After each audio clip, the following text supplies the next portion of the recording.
Yeah, he was Nicholas County assistant coach, Pat O'Dill, also a former Grizzly standout. And Pat, probably for a lot of people who don't know, you were also an international man of mystery. Okay. Kind of. I mean, you've done a lot of traveling. When you were in college, talk about all the places you were able to go, how you did that. In college? In college. So I went to WU, and I had the opportunity to study abroad through WU. So it was an exchange program, and I actually took a semester off, saved up money so I could afford the flight and everything there. But I had an opportunity to go and live in Australia. So I spent a semester in Australia, and actually lived in a hostel with a bunch of other international people.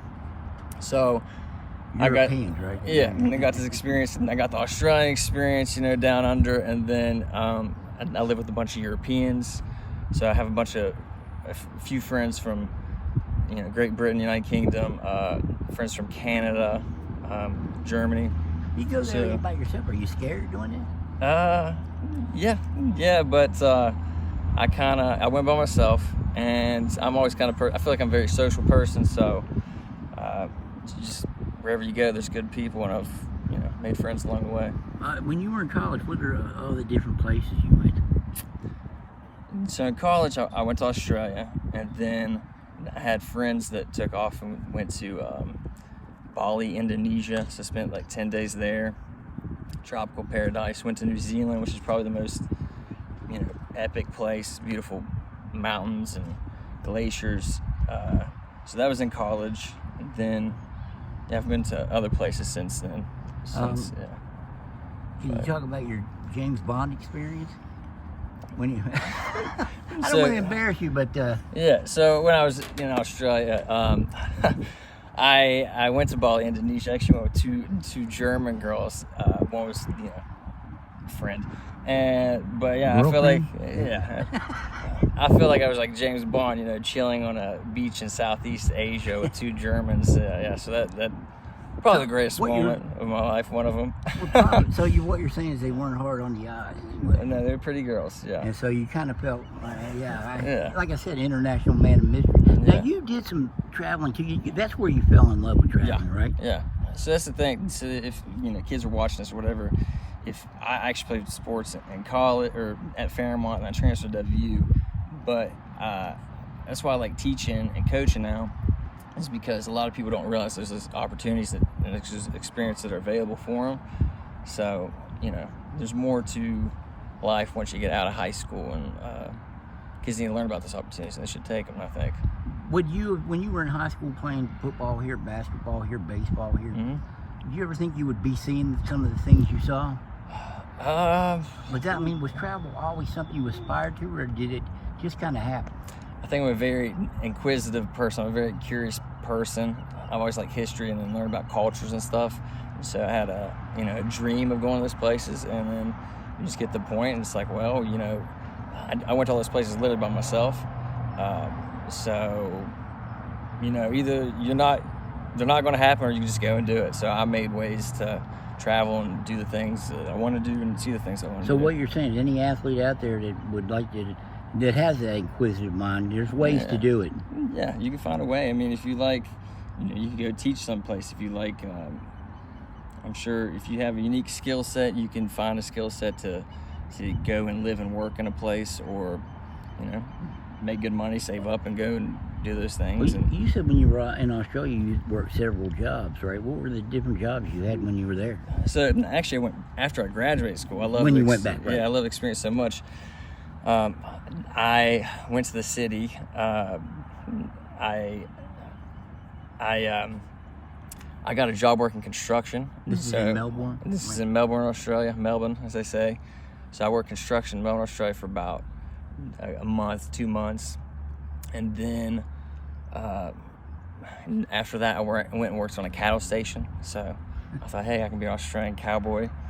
And that was an absolutely crazy experience as well. But basically, there's a cattle station out in the middle of the outback in the desert, and I went and so you were a little bit like Crocodile Hunter too. Yeah. You were like out in the outback. Crocodile Dundee, yeah.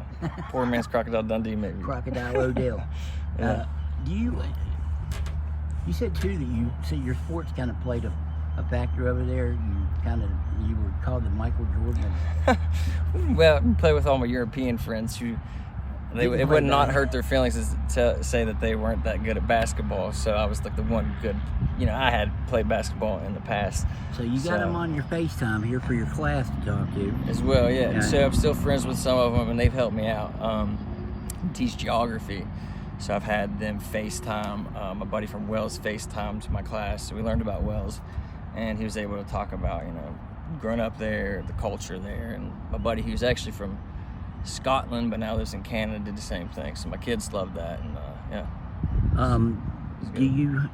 is this something you would, and I think you already did, but yeah. do you, especially in your class, do you say that you try to get them involved in maybe doing some things like this? Yeah, so obviously I've traveled all over the place. I tell them just to open themselves up to as many new experiences as they can and live from it, learn from it. A lot of my students, well, you've been here or there, why are you coming back here? That's a good question. And that's the thing, you can go out there, you can live and learn, and if you like someplace, you can go. But country roads, I love West Virginia, brought me home. And so I just tell them not to be afraid to go out and live their life the best they could. Did this change you in any way? Oh, absolutely. Was it a profound change, or? I think many things have profoundly impacted me. I think it's made me a better teacher, better coach. I feel like you live and you learn. I feel like it's made me a more well-rounded individual, and that's can only help you, right? So I don't know if you could round it all into one, but what's the general out there in other places? What's the general feeling of our country amongst foreign, what we would say foreign? Okay. Well, I say West Virginia. Every time I tell somebody from West Virginia, you don't realize that country roads is known throughout the world. Like, it went platinum in China. So people have heard of West Virginia, and they sing, hey, Mountain Mama and all that stuff whenever you meet them. But globally, it kind of stinks in a way. I think they're just super hypercritical of Americans in a way, just because policies, and they feel like we may put our nose where it shouldn't be. But then again, they all want to wear American clothes and go to American movies, so they love us, and then sometimes they're very skeptical of us as Americans. So you, when you travel abroad, you put out West Virginia. You don't necessarily say I'm from the United States. Yeah. You say I'm from America, West Virginia. I say I'm from America, and they always want to guess. And then I think most foreigners basically know like 3 places in the United States. They're like, oh, you're from Texas, aren't you? And I'm from West Virginia. But mostly they probably met people from like New York, California, Texas. But yeah. I tell them I'm American, and then they hear the accent, and then they're a little curious where at. Do you plan to travel more? I do. I'd love to travel. It gets hard.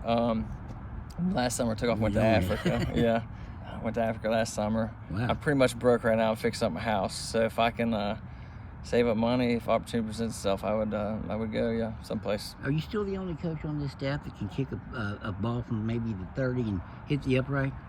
Oh, yeah. Because I've seen this. It's almost like a trick shot, isn't it? It is like a trick shot. I know Coach Morris. He's he's still got a good arm. I saw him throw a nice spiral the other day. But yeah, I can let it rip. I can spin it. Okay, Pat, International Man of Mystery. Right. I appreciate the time, and happy travels if you do it again. But it's good to have you back here. All right, it's good talking to you, man. Thank you, man. Yeah.